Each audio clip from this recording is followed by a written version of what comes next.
Aransa, and it hadn't had anything nice to say about him then. He fought down a grimace, waiting while her eyes skimmed over all the details she had collected of his life. She sighed, drumming her fingers on the desk as she spoke. "Let's see now. Last time you were here, Honding, you and your little friend Tibble unlawfully imprisoned Watcher Banch, distributed false payment, stole personal property from the family Erst, and disrupted the peace of the entire fourth level. All a terrible misunderstanding, I assure—" She held up a fist to silence him. "I can't hold you on any of this. Banch and the Ersts have withdrawn their complaints, and your fake grains have long since disappeared. But none of that means I can't kick your sorry hide out of my city. Understand? You're the last person I need around here right now. I don't know why you washed up on my sands, but I'll give you until the night to shove off again." "I'd be happy to oblige, Captain, but my flyer is busted, and it'll be a good few turns before she's airworthy again.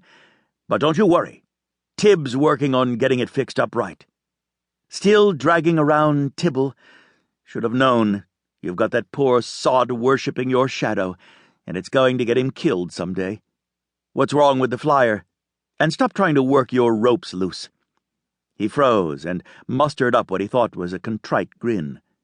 Judging by the way Ripka glowered at him, he was pretty sure she didn't take it right. No fault of his if she didn't have a sense of humor. "Punctured a buoyancy sack somewhere over the Fireline Ridge. Lucky for us, I'm a mighty fine captain myself. Otherwise, we'd be tits up in the black wash right about now." Her fingers stopped drumming. "Really? Fireline?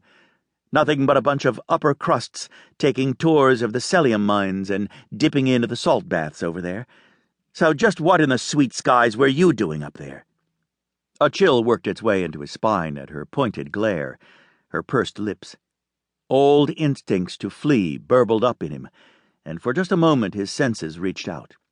There was a small source of Celium, the gas that elevated airships, just behind Ripka's desk. A tempting amount, just small enough to cause a distraction, if he chose to use it. He gritted his teeth and pushed the urge aside. If he were caught out for being a cell-sensitive, it'd be back to the Celium mines with him, or worse, into the hands of the whitecoats. He forced a cheery grin.